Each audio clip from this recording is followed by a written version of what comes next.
MLB Pipeline updates their top 100 and has a new number one prospect in all of baseball. Let's talk about it. You are Locked On MLB Prospects, part of the Locked On Podcast Network, your team every day.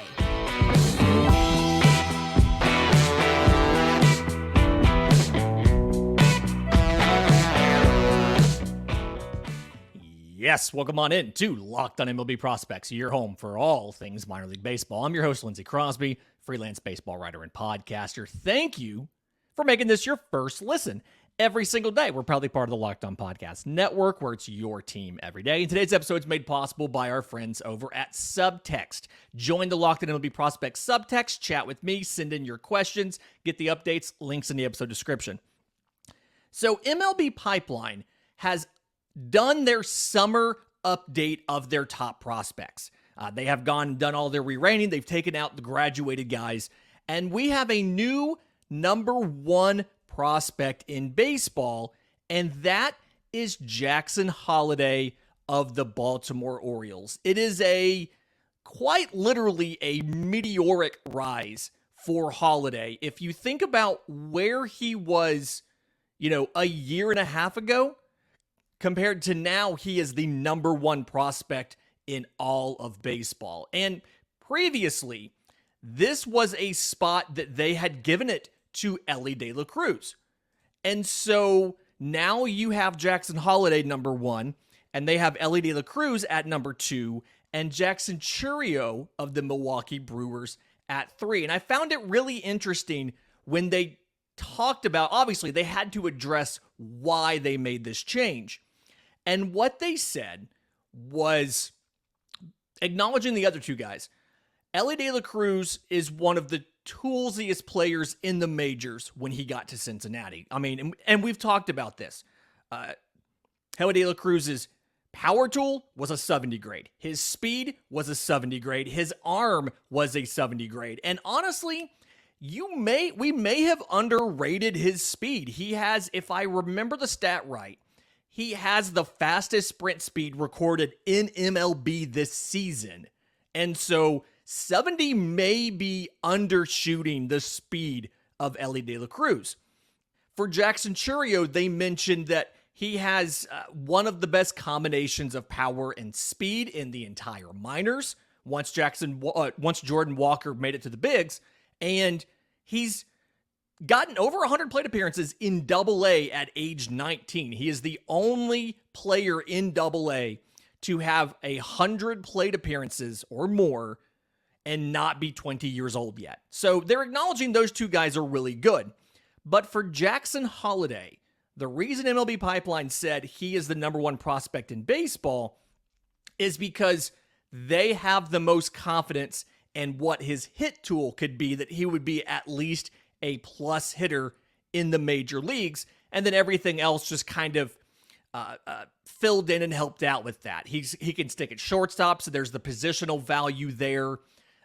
The fact that he's a left-handed hitter, his strike zone control, things like that. But it's really there on the hit tool, right? They're giving extra credit to the quality of the hit tool. So looking at these three guys, I can kind of see what they're talking about. When you look at Elly de la Cruz in the minors this year, 38 games in AAA, 298, 398, 633. Tons of production, 12 home runs, 26 extra base hits in 38 games, which is an absurd ratio, but 26 walks to 50 strikeouts. The story that we've always discussed with Elly de la Cruz is how he was able to hit over 300 at just about every single level of the minors, despite the fact that he struck out so much. 50 strikeouts in 38 games in AAA Louisville. And in the majors, he's cut down the strikeout rate some, but he's kind of following the same pattern. He has 17 games in Major League Baseball as of Monday. So going through Sunday's game where they lost to Atlanta. 333, 395, 594, 3 home runs, 10 extra base hits in 17 games. Very good. 7 walks to 22 strikeouts. So 22 strikeouts in 17 games. He is striking out not as much in the bigs as he was in the minors, but it's still more than once a game. It's in there. Jackson Chourio, not as much strikeouts as Elly de la Cruz, but it's still there as well. Again, he is in Double-A as a 19-year-old. He's had 64 games this season.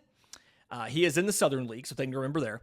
But 252, 308, 416, 10 home runs, 23 extra base hits, 20 walks to 66 strikeouts, and 21 of 24 on stolen bases.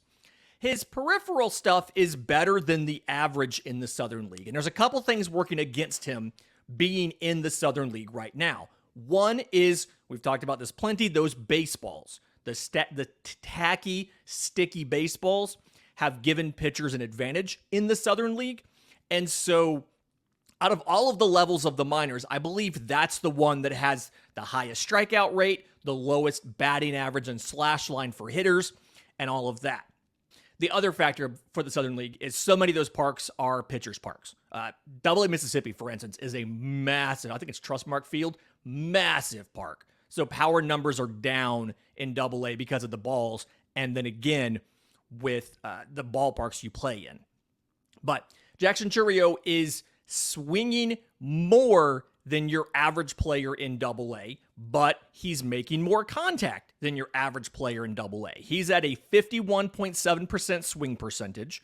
The average is 45.4, but he makes contact at almost a 75% rate, whereas the average in the Southern League is 69.9%. So swinging more, but making more contact. There's the quality of the hit tool for you. His strikeout and walk numbers, he's striking out less than average. 27.2% strikeouts is the average in the Southern League. He's striking out 23.1% of the time, but he's also walking less. The average hitter walks 11.7% of the time. He's walking 6.9. So a little bit of work there for Jackson Chourio. And I do think it's a plus hit tool at the end of the day, but Jackson Holliday is absolutely ahead of him simply because Jackson Holliday is able to do so well. So 14 games in A-ball, 49 in high A. So in those A games for Holliday, which was just over 2 weeks, 396 batting average, 9 extra base hits in 14 games, 14 walks to 13 strikeouts. Strikes out less than once a game, walks more than he strikes out, plenty of power production. 49 games in high A, and he's just been okay. I mean, he's been fine in Aberdeen. It's like a little bit of a cold spell is what they called it, a slump maybe, but he's still batting 303, 446, 491, and 49 games in high A Aberdeen. 18 extra base hits, 43 walks to 44 strikeouts, 17 to 22 on stolen bases. So 49 games, and he's only doing okay, and he's still striking out less than once a game. And then we talk about the defensive ability at shortstop. He also played third base for the first time over the weekend, so he's getting a little bit of extra exposure to other positions so that he can hopefully shoot through the minors and come up and play whatever role they need him to play in Baltimore sooner rather than later. In just a second, I want to get to some of the rest of the top 15 and some of the fastest risers in the system. And we'll do that next right here on Locked on MLB Prospects.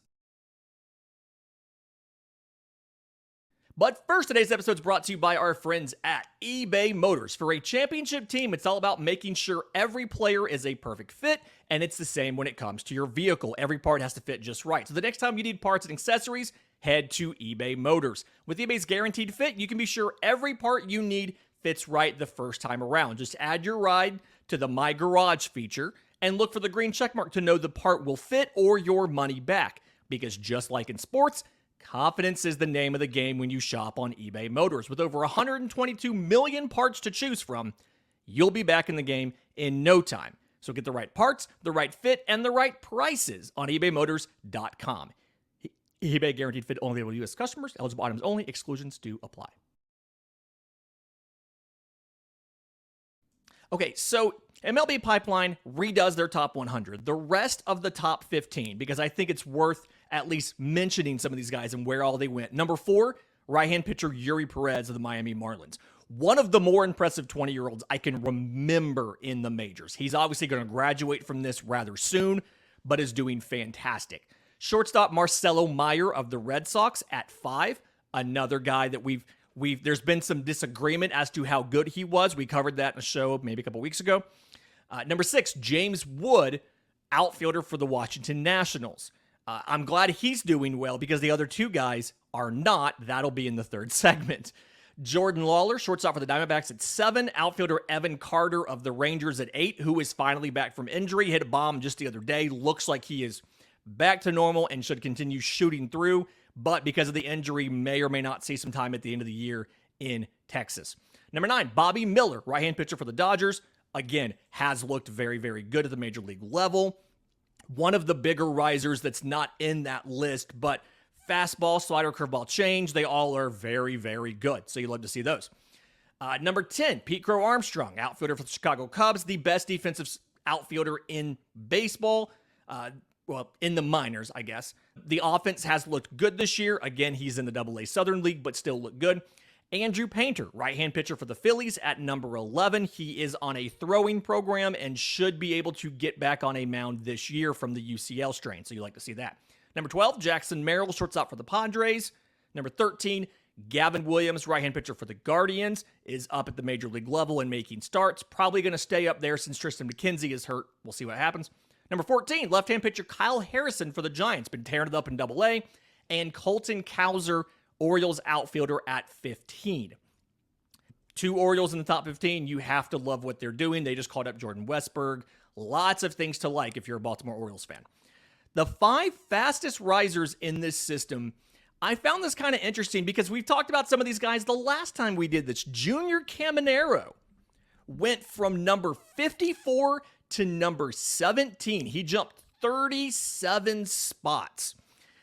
He has 59 games between high A and double A, so he's making it happen in the AA Southern League. 333, 388, 610, 15 home runs, 31 extra base hits, 19 walks to 59 strikeouts, 2 for 6 on stolen bases. He is one of the better hitting prospects in the minors. He is the number 1 prospect for the Tampa Bay Rays. Now that Taj Bradley has graduated, he is jumping ahead of Kyle Manzardo. And you've got a bunch of talent in AA. We talked about it in yesterday's show with Oslevis Basabe. Bunch of guys there, Jonathan Aranda, Curtis Mead, bunch of folks backed up in AAA. Caminero is the most promising of all of them, and he's coming behind them. So Tampa's got to figure something out. They've got to make some moves, some trades, something to find room for all of these guys and or capitalize on them while they're still holding value to go out and get major league pieces. I think that bullpen could use some arms to supplement. It's not been a great bullpen. And then you are going to, if you can find a way here or there to maybe skip a start for Taj Bradley and or get some more reinforcements in your rotation, that would be nice. Colt Keith, third baseman for the Tigers. If you listen to the Prospect Pod of the Week or the Prospect Team of the Week shows, you've absolutely heard about Colt Keith. Went 37 spots from number 80 to number 43. And it's because he's just continued to rake in AA. 59 games this year, 325, 391, 585, 14 home runs, 34 extra base hits, 25 walks to 63 strikeouts, 2 for 3 on stolen bases. Striking out just over once a game, and we knew the swing and miss was there in the game for Colt Keith.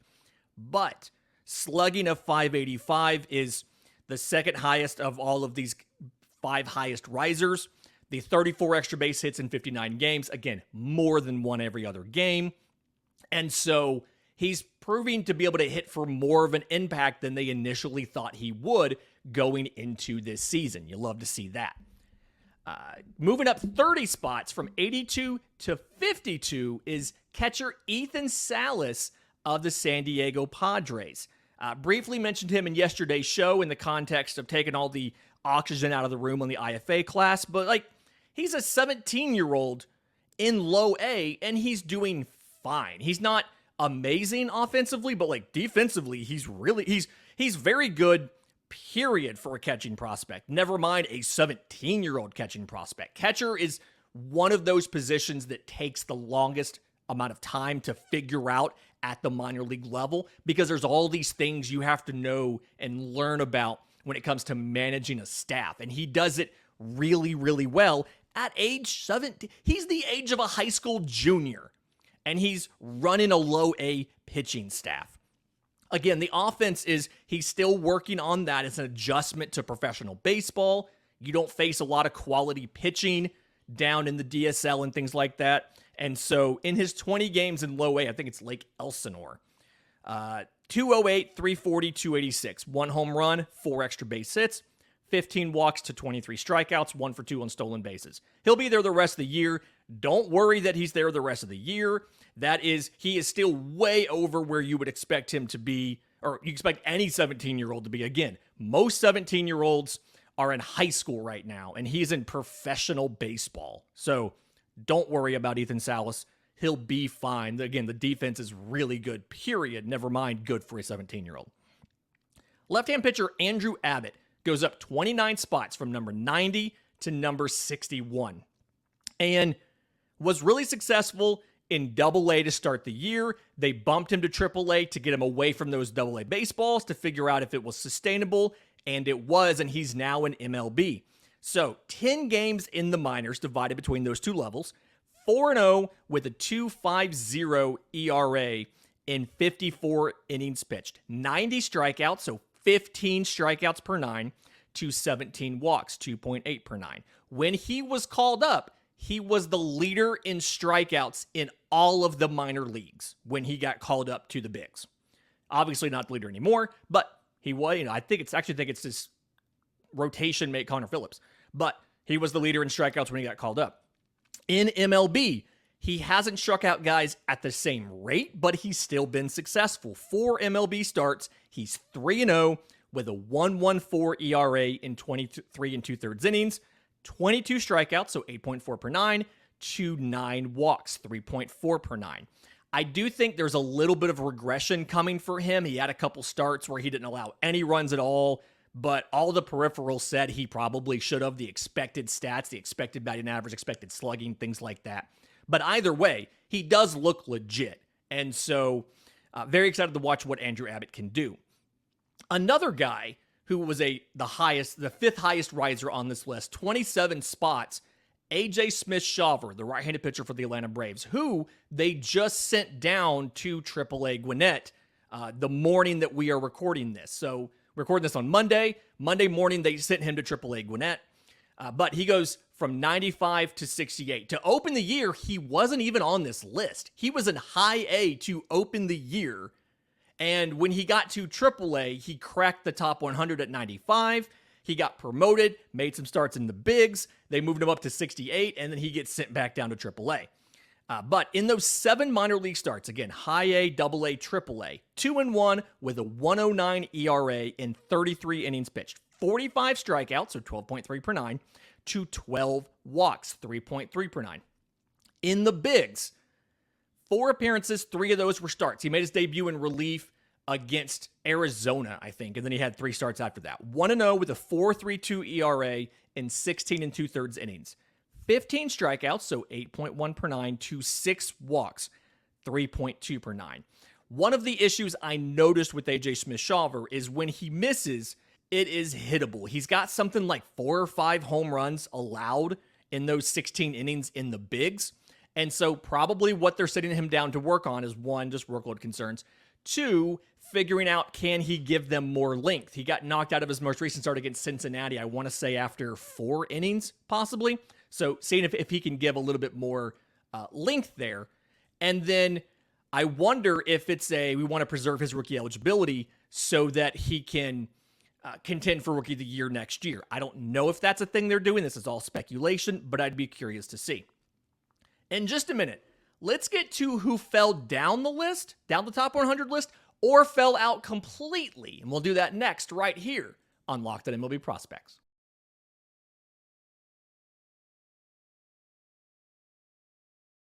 Yes, welcome back into Locked On MLB Prospects, your home for all things minor league baseball. Going over MLB Pipeline's top 100 list, but if you stay tuned, coming up this week, we've got the Prospect Team of the Week. We've got a visit with our friends from the Rangers, talking about some of their guys like Evan Carter and Jack Leiter, who's unfortunately in here as far as the fallers, as well as what they should do with their number 4 overall pick, as well as a mock draft coming later this week.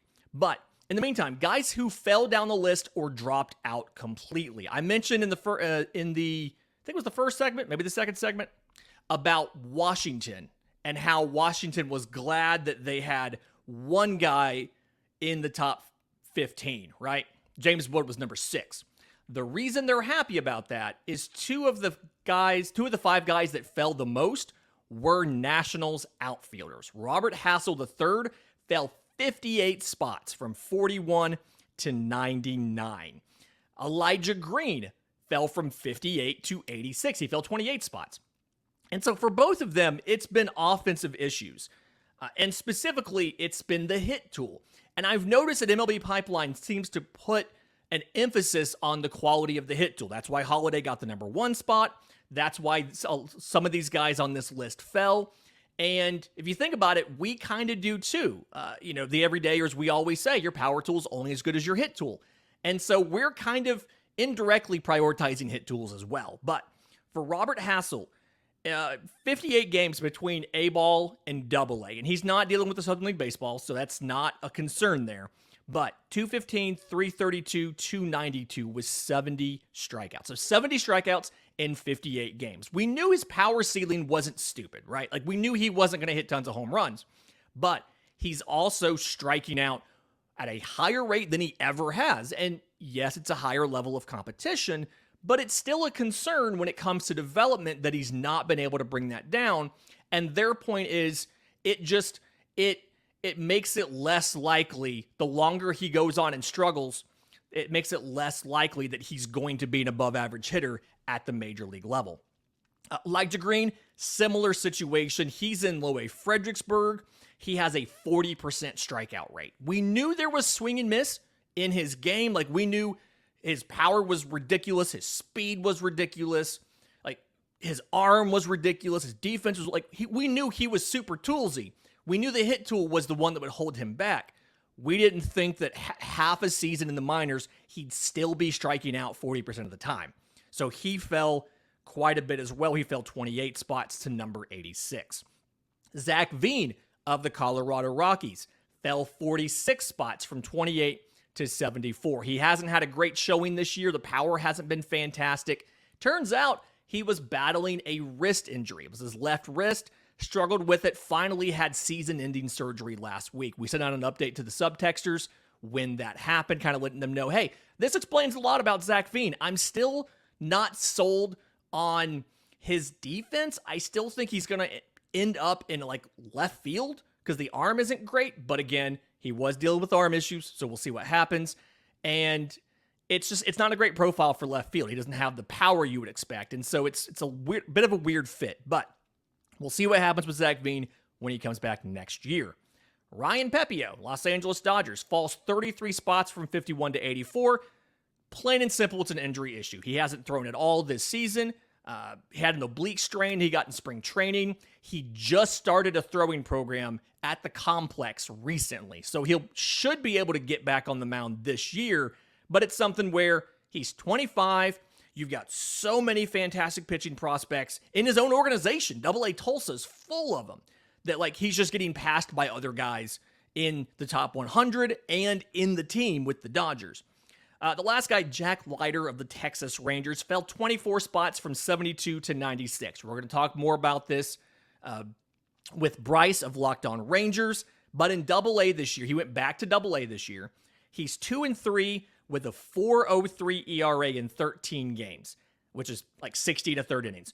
80 strikeouts, so 11.9 per 9, to 38 walks, 5.7 per 9. It really feels like he's struggling with that transition from throwing once a week in college to every 5 days in the pros. Again, we're going to dive more into Jack Leiter with Bryce from Locked On Rangers. That should be Thursday's show. There's 6 guys here who dropped completely out of the top 100. So Jacob Berry, third baseman for the Miami Marlins, was at number 64. He is completely out. He's in high A, I think it's Beloit right now, and he's striking out just about once a game, but he's also not showing the power that we expected. We can understand if you strike out, 55 times in 58 games, but you've hit 15 home runs or so. But right now, Jacob Berry in Beloit is batting .208, .263, .341 with 3 home runs on the season. Now, he's got double-digit doubles, but it's something where defensively he doesn't look great at third. He's probably going to have to move to first, so he's going to have to hit for power, and he's not doing that. Gavin Cross, the Kansas City Royals. Power is fine. He's just striking out. He's in high A, 66 games. He struck out 90 times. So little bit of an issue there as far as you started this year off slow, right? But you've got to fix this to get back in the top 100 because a college hitter should not be striking out that many times in high A. 2 outfielders, younger guys, Kevin Alcantara, Alex Ramirez. Alcantara's a Cub, Ramirez is a Met, but they grouped them together because they're really similar players. Above average speed, good power, good defense in the outfield. They're both in high A at age 20, and they're both not really making it happen. Kevin Alcantara, 254, 295, 398 in 57 games with 62 strikeouts. So you just thought he'd do it a little better than that. It's not awful, but it's not top 100 prospect. He goes from 68 to out of the list. Alex Ramirez was at 74. Same thing, 240, 348, 345 in 62 games, 61 strikeouts. Same thing. Not awful, but not top 100 from a 20-year-old in high A. DL Hall of the Baltimore Orioles, the lefty, has always struggled with control. There was always a question, would he be a reliever? Would he be a starter? The control hasn't fixed, but also his velocity is down to the point where the Orioles pulled him from AAA and sent him to the complex level in Florida to do some work. So obviously there's questions about injury concerns, things like that. There, we'll see what happens with DL Hall, but he falls from 75 to off the list. Chase DeLauder, the Cleveland Guardians. Solely injury here. He went from 89 to off the list. He's just now coming back from a broken foot. He missed the first half of the season, in essence. And so there was guys that made climbs that he wasn't able to make because he was injured. We'll see what happens as he gets back into the feel of things. He's absolutely a candidate to come back into the top 100 once you get some graduations and he gets some offensive performance underneath him. It's going to be a fantastic week this week. Again, we've got Prospect Team of the Week coming tomorrow. We're talking with Bryce of Locked On Rangers. We're doing a mock draft. If you have questions for the show, best way to get them to us is via subtext. You can support the show, chat with me. Links in the episode description, links in the show notes. Until tomorrow's show, remember, it's always a great time to pay a minor leaguer.